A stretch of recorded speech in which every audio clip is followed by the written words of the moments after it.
So हा budget friendly मुलांसाठी मुंबईतील वन डे ट्रिपचा पार्ट 2 आहे. तर आपण आज जाणार आहोत सायन्स सेंटरला. तर चालू करूया आपण तिकीट्स पाठवून. तर तिकीटचे दर तुम्ही काय पाहणार त्यानुसार वेगवेगळे आहेत. जर तुम्हाला सगळं एक्सप्लोअर करायचं असेल तर पर पर्सन जवळपास 300 खर्च होतात. स्कूल आणि कॉलेज स्टुडंटसाठी डिस्काउंट आहे आणि जर तुम्ही फॅमिलीसोबत जाताय फॅमिली डिस्काउंट तुम्हाला भेटेल 6 लोकांच्यावरती 250 रुपीजचा, म्हणजे 50 रुपये डिस्काउंट. तर सुरुवात करूया क्रिएटिव्ह सायन्स गार्डनपासून. तुम्ही इथे मुलांना ग्रॅव्हिटी, मोशन, साऊंड कसं काम करतं हे फन पद्धतीने शिकवता येतं आणि सगळ्या गोष्टी सायन्ससोबत कशा जोडल्या आहेत हे तुम्हाला इथे बघायला मिळेल.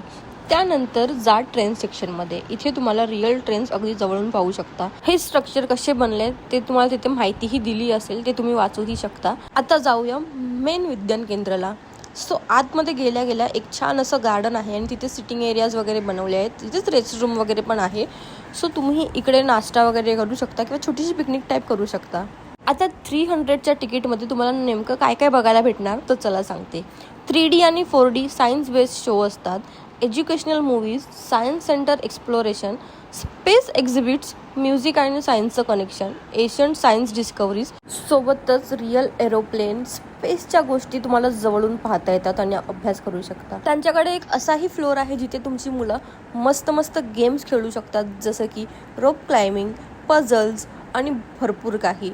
त्यात ही सगळे सायन्स कशी चालतात ते आजमवून बघण्याच्या गोष्टीही आहेत. सोबतच त्याच्या सगळ्या डिटेल्सही तिथे दिल्या आहेत आणि ट्रस्ट मी तुम्हाला इथे जराही कंटाळा येणार नाही. तर एवढं सगळं फिरायला नक्की टाईम किती लागणार आहे आपल्याला तर चला सांगते. तर हे सेंटर खूप मोठं असल्यामुळे आरामात 4 ते 5 तास जातात.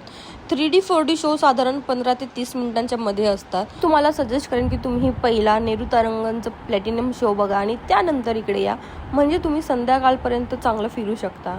सोबतच इकडे आतमध्ये कॅन्टीनसुद्धा आहे जिथे तुम्ही बाहेरचं फूड अलाउड नाही आहे.